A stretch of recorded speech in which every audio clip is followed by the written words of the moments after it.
I'm Meg Carney, an outdoor and environmental journalist, and this is the Outdoor Minimalist podcast. Thank you for joining us so that together we can create a better outdoor space as we recreate. In episode 165 of the Outdoor Minimalist podcast, we are talking about what conservation really is, how the movement needs to change, and how we can reframe conservation as a human right.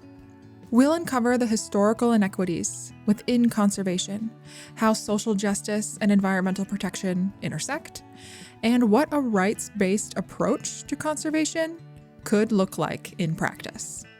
We'll also discuss ways that you can influence policymakers and advocates for a more inclusive conservation movement. This conversation is packed with insights and actionable steps to help us reimagine conservation as a right for everyone, not just a privilege for a few. And to help guide our conversation, I had the pleasure of sitting down to chat with Bray Beltran. Bray was born and raised in Colombia. He moved to the United States when he was 21, and he has been living here for 24 years. Bray is a recent transplant to the Mid-Atlantic, but he spent 9 years living in the Deep South and 13 years in the Intermountain West. Bray earned a bachelor's and master's degree in the U.S. academic system studying ecology, climate change, and conservation. After school, Bray started his career in conservation and worked on private land protection in the Northern Rockies for 10 years. It was during this time that Bray started to understand conservation not only within the historical context of the American culture, but also within the cultural context of 15,000 plus years of indigenous tenure and 500 years of Afro-descendant history in the Americas. Since then, Bray has strived to practice conservation considering the full historical and cultural context of the Americas to make sure our conservation actions and outcomes benefit the whole of society and include the perspectives, histories, and knowledge of historically marginalized communities. Bray is a father, a husband, an only child to his mother, a brother, a cousin, and uncle to his very large family. He can often be found tending to his garden or enjoying his surroundings near and far. So thank you for joining me on the Outdoor Minimalist podcast today. I am really excited for this conversation. It wasn't necessarily like the first thing I thought of when I thought of this whole January policy month, but I'm really glad that we connected and are able to discuss this. And so before we jump into the bulk of the topic, I guess, then I want to talk a little bit more about your background and your focus on the intersection of conservation and social justice. What inspired you to dig into this and start to talk about it more? And what have been some of your most impactful experiences that brought you to this point? Yeah, well, I'm very happy to be here. Thank you so much for the invitation. It really was looking at the outcome of conservation, starting looking at conservation as a hypothesis, and is this hypothesis correct? And particularly once I started understanding conservation within a social context, right? Because the things that we are often taught conservation as something that is not within a social context, right? We're taught about conservation as this thing that we do and that always has good outcomes because we're saving the planet, because we're saving the trees, because we're saving the animals who cannot speak for themselves and all of these things. And often we are devoid of that social context. And when we put that social context around conservation, when conservation becomes part of society, we start seeing that perhaps all of the outcomes of conservation are not positive outcomes overall. Yes, we may save a few trees here and there. We may save some land from being developed, but does that actually have a positive outcome for society in general, right? For this socio-ecological system that we live in, when we don't separate humans from what we call nature or the environment, do we actually have a positive outcome for humans and the environment? We often do have a positive outcome for the environment in the way in which we have understood conservation over the past 160 years, but we neglect to account for the effects that we have on people. And when I started looking at that, really, it immediately becomes a social justice issue, right? Because once you put people into anything, it immediately becomes a social enterprise. And when you start looking at people, you need to start looking at justice and at the outcomes and benefits for people. That's a really interesting connection with the social constructs around the way that we view conservation and even outdoor recreation. And something that I've started to learn more about in, I guess, the last year or so is the racist histories behind conservation efforts. And that was something new to me. And I feel like there's going to be a lot of people in the outdoor industry that maybe haven't heard that before. So if you would be willing, I would love to hear as quick of an overview. I know that's hard to say. Just like a condensed history and why we need to be aware of these aspects of history of conservation. Yeah, thank you for that question, because I think that that is really where I feel like we're lacking on why there is a need to do conservation differently. Because we have this mentality like we are saving the world. So we are doing good, and conservation's outcomes are always good, right? So we are always doing good by doing conservation. Why do you mean that we have to do it differently? And it's because we don't have that historical context. The historical context, and for me, I put the start of the modern conservation movement, what I call conventional conservation, what your outdoor recreationist and the average person interested in conservation would understand. That starts in 1864 with the creation of Yosemite State Park. The Yellowstone National Park Act in 1872 is modeled after that California State Park Act. So, right, we say Yellowstone is the first national park in the world, and that is true. But 6 years prior, something was created in California as a state park. And Yosemite later becomes a national park, but it's much later after Yellowstone. And we kind of put it at Yellowstone. But, 1864, 1872, give or take 6 years. It's really around there. And when Yellowstone gets created and it says, the boundaries, if you read the Yellowstone National Park Act, it gives you the boundaries. And then it says, we will protect the trees and the mineral rights and the landscape and the animals in its current state. But it is protected for the pleasuring of people, right? And let me just read that part here. The purpose of creating the national parks or creating this system, the parks were set apart as public parks or pleasuring grounds for the benefit and enjoyment of people.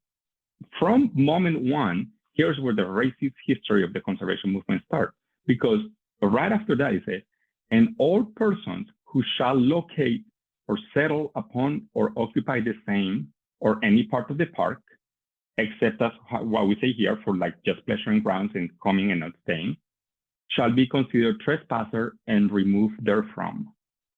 The reason why that is racist is because there were Shoshone band of people who are now in the Fort Hall Reservation in Idaho, living inside the boundaries that were set for the park. And from the moment that the park was created, the people who had lived there for 10, 12, 15,000 years were called trespassers in the land. Fast forward to the other, let's call it monumental point in U.S. conservation history, which is the Wilderness Act in 1964. And we say that, right, the Wilderness Act says, the community of life in the wilderness shall be protected as are untrammeled by man, and where man himself is a visitor who does not remain, right, in wilderness. That's what wilderness are, where man don't remain. And by doing that, we are neglecting and we're not acknowledging that these are areas that were inhabited by people for 10, 12, 15,000, up to 30,000 years, depending on where we are in the Americas. And that those landscapes that we call untrammeled and untouched were actually created by the active interaction of those people who were there. And when we come in 1700s, 1800s, and we see these landscapes, one, they weren't empty. We removed the people that were there. And two, the landscape looked like that because of the interaction of the people with the landscape, which is when we remove people and we remove that knowledge, that's where we end up having some of the problems that we have today. For example, the catastrophic wildfires that we have in the West nowadays, because we remove the fire practices for 100 years. From the beginning of the conservation movement and throughout, we have excluded indigenous people and local communities purposefully. And we have also not acknowledged their knowledge and that the landscape as we know them are a result of how they interacted with those landscapes. And we just call them pristine, and we want to go back to that pristineness without those people and without their interaction, without their knowledge taken into account. Currently, the U.S. model of, people call it fortress conservation. The U.S. model it has been exported to other parts in the world. And there is a dispute in the Serengeti. There was a very good article last year. There were a couple of articles last year in newspapers about what's happening in Serengeti, and the Maasai are being expelled from their land, right? Like people are like, well, Bray, that is 160 years ago, like get over it, but we're still living the consequences of that conservation model today. And the Maasai, who have created, by interacting with the landscape, have created the very landscape that makes those animals and those species thrive, are now being expelled. And what they're saying is, right, like you come and say, look at this pristine habitat, and you don't take us into account. Now you want to kick us out. And what you're not realizing is that this was basically, it was protected before you decided that it needed to be saved, right? Because we were here doing that. And that has very important social consequences, because when we kick people out of their homes, now we're telling people to go and live on the slums in the cities and go and try to figure out how to live in a city without having access to the food and the resources, the clean water, the clean air, and the food that you were able to access every day. And now we're putting them in poverty in the cities. And those are the consequences, right? So now we protected the elephants and we protected whatever we wanted, and now we have a park around it. Let's call that a gain. But what happened to the people that we put in poverty? When we don't account that, we see conservation as having only good outcomes. But when we look at what happened to those people, did that conservation actually have a good outcome or not?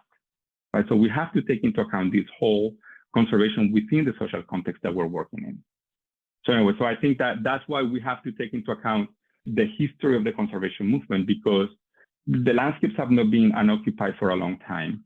And we are losing, right? Like we lose knowledge to help us solve the problems that we're facing today, but we're also not recognizing that those landscapes are a result of people being there and interacting with those. And we cannot just call that pristine in a vacuum. Yeah, like you said, that perspective is important to have, but then how do we apply that to the current conservation movements? And how do we reframe conservation as a human right and build in that social justice perspective? So I think that part of the problem is that from the beginning, in the inception of the conservation movement in 1872, as we know it, the problem is that we separated nature and humans. So now we have a false dichotomy, right? We have this false belief that nature and humans are separate. Nature is that place where humans are not. And therefore, protecting nature is protecting those places that are far away from us. And then because of that, something that I don't think we consider very often in the conservation movement is that we're treating those resources as a commodity. Immediately, it becomes a commodity. It becomes a commodity because, well, if I don't protect this area, somebody's going to come and make money out of those trees, out of that, those mineral rights, whatever. So what we're doing is we're protecting the commodity, but we're not changing the relationship with our surroundings, right? Like we have this broken relationship of humans and nature, or humans and the environment. And the environment is a commodity that must be protected so somebody doesn't make money out of it. And we can protect it that way. But by protecting it that way, we're not changing the way in which we're looking at it. And the problem is that when you have weak institutions and you don't have strong enforcement, and we're seeing all over the world, and we're seeing that here in the United States with the rollback of some of those regulations that were gained a while back. When you don't have strong institutions and you roll back those laws, all of a sudden, somebody's going to go and make money out of that. So did we actually gain anything by protecting it that way? So what we need to do is change the way in which we are relating with those surroundings, what we call nature. So I have started to play with this idea and to talk to some friends and like, so what about if nature is not a place? but rather nature is the relationship that you hold with your surroundings, immediate and far, right? So with my immediate surroundings. So when you're protecting nature, you're protecting the relationship with your surroundings and whatever that is. And we all know what it is to be in good relationship with our surroundings, right? With somebody. We know what it is to be in good relationship with our mom or with our sibling or with somebody that you love. You know what being in good relationship is. But what is it to be in good relationship with your surroundings? And when you are protecting that good relationship, just right next to you. So think about your garden, right? You're protecting a relationship with your surroundings because you have this reciprocity. You do something for that, and that something gives you something back because you're in good relationship. So now, when you do that, we are also in good relationship with places that are far away. And now, when you have weak institutions, you're not losing the protection, right? Because it's my personal relationship with that. And this is an idea that I'm just playing with. But I do think that there needs to be a way in which we need to decommodify and break that dichotomy, break that separation of humans' natures. And it needs to be a human right because people have the right to put food on their table, right? And that's the other false choice that we have today. It's like, well, it's either protecting the trees or protecting the whatever or jobs. But what we don't take into account is that I do have the right to eat every day. And I do have the right to breathe clean air. Those cannot be separate because if I'm able to put food on my family's table every day, but my child has asthma because of the polluted air that is in the neighborhood, because of the things that are giving people something to eat, we're really not achieving human well-being. So it should be a right because conservation can allow us to have something to eat and can allow us to also have good quality of life. And that goes into how we measure well-being, right? And how we start measuring what our wealth is. And we only look at that through monetary means, but we need more complete ways in which we measure well-being. That is, yes, money to have food on the table, but it's also not having to visit the hospital 3-4 times a month because my child has asthma because of something that can be prevented. Because we have to go and buy bottled water because I don't have clean water in my tap. And all of these things. So it's making sure that what we consider progress and our well-being is not just counted in money, but it's counted in how well, actually, right? I kind of find another word in how well we are. Yeah, that is an interesting frame to look at it in and an important one because, I don't know, the United States is a business. That's the way that the government runs it as. And so I don't think oftentimes they're not looking at people as individuals, but more like products, right? And that same thing can be said for natural spaces. And oftentimes these social injustices within any community are tied back to policy, regulations, and government control of those spaces. And so I do want to talk a little bit about what a human's rights-based approach to conservation would look like in practice and how it can be applied to U.S. policy. Yeah, so I think that this question is related to what I was just touching on in my previous answer, right? This human rights approach to conservation is considering our holistic well-being. Just because I can breathe every day doesn't mean that I need to be breathing polluted air. Just because I can access water every day, that doesn't necessarily immediately kill me, doesn't mean that I don't have the right to access better water. And that we as a society don't have a responsibility to make sure that everybody is getting that clean water and that clean air. So a rights-based approach to conservation is looking at how conservation can contribute to making sure that people have those basic necessities met, right? Like putting food on your table, putting a roof over your head, and also access to that overall well-being. And for that, I think that the way to codify it into US policy is to move away from GDP or income as the only measure of well-being that we have in society, right? Like, how do we measure progress in the United States? Money. How much money you have, how much does your house cost? And these things are important, right? You should have a good house. You should have a car that takes you to where you need to be and takes you to your job, and you should have reliable transportation. Here, we're very car dependent, but that's that reliable transportation mean public transit in some places. But you should have those basic needs. But those basic needs should be accompanied by other things like my health. And when we are looking at that full metric, and then is the United States advancing in people having access to housing, having access to secure transportation, having clean air and clean water, all of that now, if we're improving in all of those, now we are progressing as a society, right? But we're just improving how much money I have in the bank, but my water is polluted and my air is polluted more and more every time. Is that real progress? Because now I have to go to the hospital every time. Now the people that I love are going to be sick all the time. And I don't think that that's being well. And there is a way in which I think conservation has a role to play. But that goes back to the history of how conservation started, right? Because we started conservation as protecting these places to keep them like that for enjoyment. And there is nothing that we could do to those places, because when you protect something, you protect it as is. And what we are forgetting when we do that is that the people that were there for 10,000 years before that had an active management relationship with those surroundings, right? It's not like the places were untrammeled by them, but there was a management in that they did something to the land and they got what they needed from the land. Now, there is a lot more people in the planet today. So I'm not saying that everything that happened before colonization is going to work today. And there's a very good book that just got published last fall. It's called What If We Get It Right by Ayanna Elizabeth Johnson. And she talks about her father growing up in the Caribbean. And when her father was growing up, like everybody would basically just go and catch a fish for dinner, and that's what they would eat. Great. But now the population of the island grew. And if you were to do that, you were probably going to deplete the fish area around the island. So what was able and possible for you to do in the past might not be something that fully translates to today.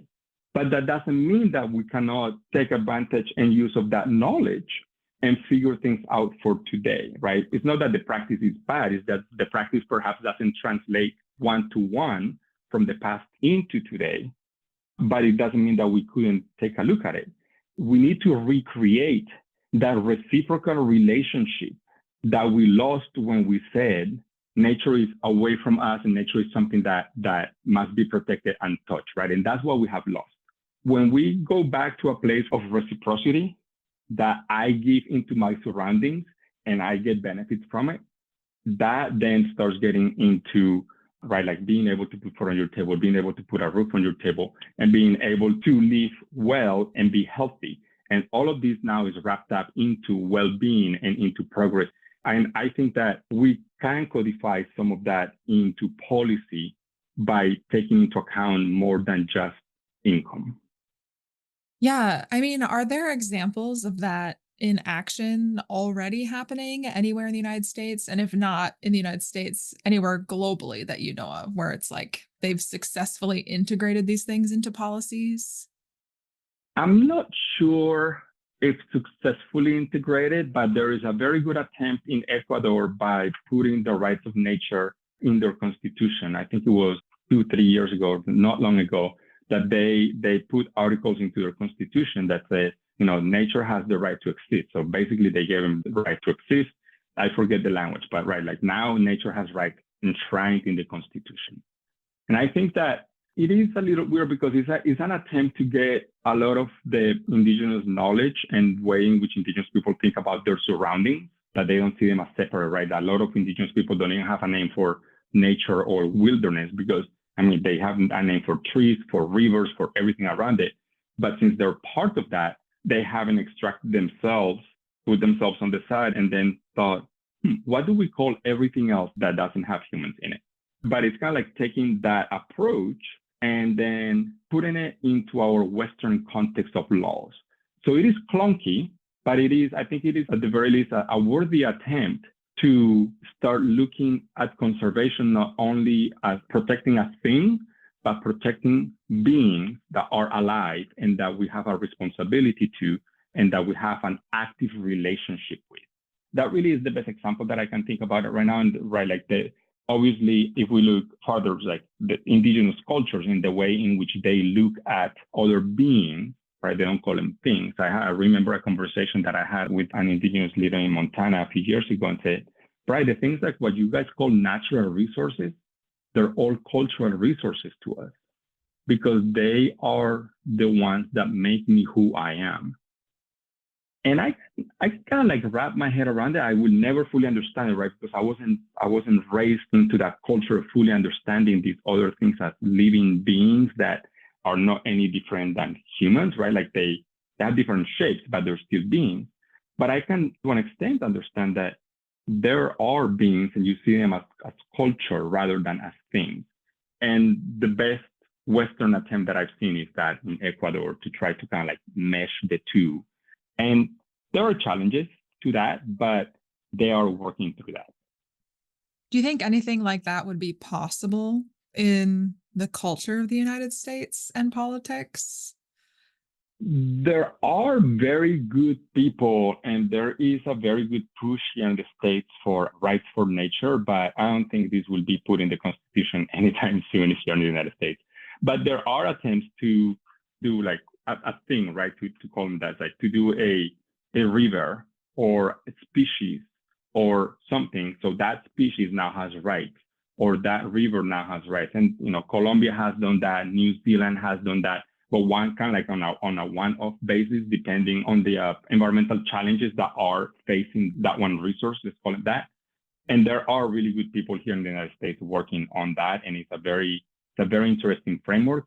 Again, it is a little weird because it's a little bit putting a square peg inside a round hole, because it's taking these indigenous views and then trying to fit them within our Western law context.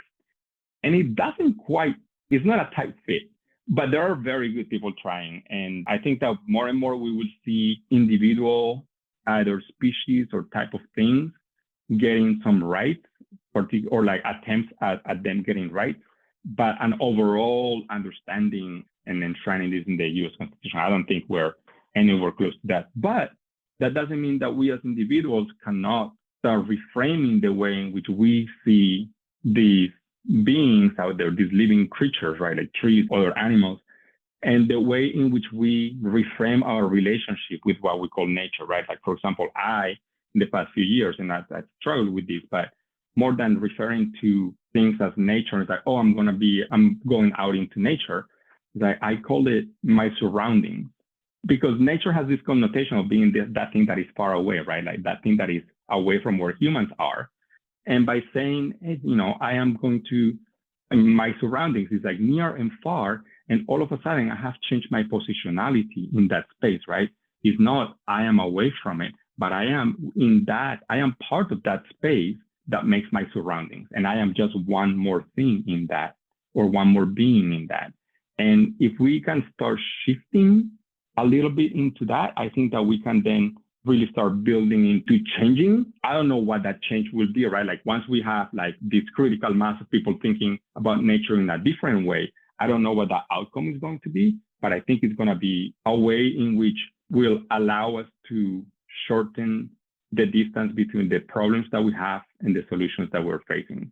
Because one of the things that has happened and that we don't really consider in the conservation movement is that, yes, we have these wins, right? We have brought species back from extinction, and we have done all of these really, really good things, and we should celebrate that.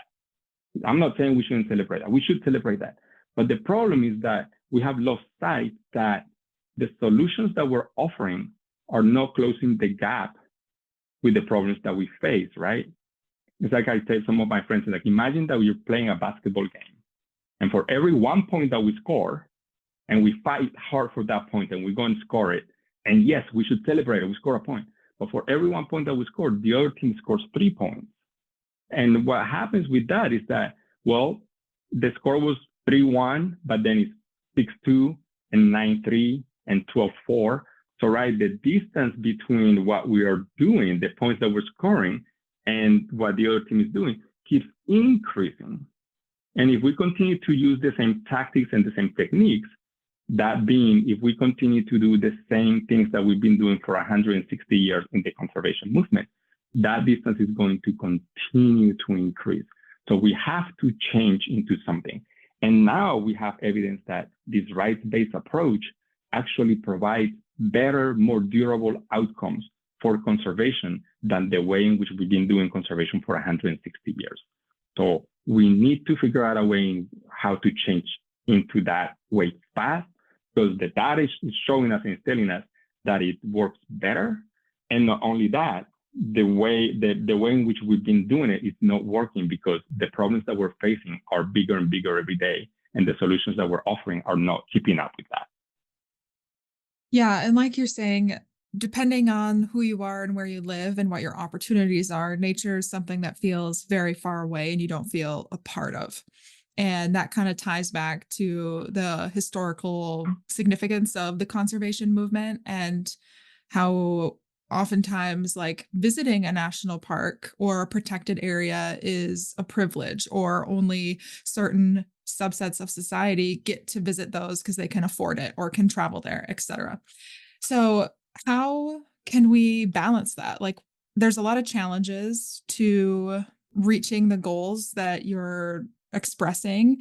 And so how can we balance that immediate like human needs for holistic wellness, but also like the long-term conservation goals that people often have? Yeah, I think at first, and that's why what I've touched on that a few times now, is like reframing the way in which we think about nature, right? Nature doesn't need to be this far away place. Rather, we need to start thinking about the context of our surroundings. And by protecting the relationship with my surroundings, then I can start feeling better or start getting benefits from those surroundings, right? I was talking to some partners, some indigenous partners a while back in Colombia, and they said, the problem with you guys is that if the answer is not complicated, then you don't think that that's a right answer. And the problem is like, some of these answers are simple. They're not easy. Simple and easy are two different things, but the answers are simple. You just don't think that the answers are that simple, right? And to me, it's as simple as reframe the way in which we look at nature. And then once we start doing that, we really start getting rid of some of the problems that we see. That's one of the ways. Yeah. So, I mean, it seems really simple, but I think it takes a lot of like deconstruction of what we've been told and what we've been like in a Western culture, what we've been like taught to like, this is the way things are. This is good. We should love conservation in our parks and all those things. And you should do those things, but you have to deconstruct a lot of that history that you went over, and then also your relationship to nature and the people around you and what that really means. So what would be, if you had to choose like a general takeaway, what can listeners do to advocate for these changes then? When I was applying to grad school back in the mid-aughts, I had an interview, and I actually didn't think I was going to get into that grad school because that question, I was like, oh, I totally fumbled that question. But I had a professor that asked me, Bray, you know, why do you want to come here? I'm like, well, you know, this program, and it's really good. It gives me the tools, climate change, and this and that. So what I said was like, then that will allow me to, when I graduate, to go into conservation and do conservation as my job. And he looked at me and he said, like, Bray, do you know what the problem with conservation is? I was like, there's a problem with conservation? Right? I didn't say this, but I was thinking about it. Like, conservation is good, man. Like, what do you mean there's a problem with conservation? And he said, conservation is the only science that has the answer in the title. And that stuck with me for a while. And it made a little bit of sense at the time, but with time, it has started to make more and more sense. From the beginning, right, we had a problem. It was land degradation.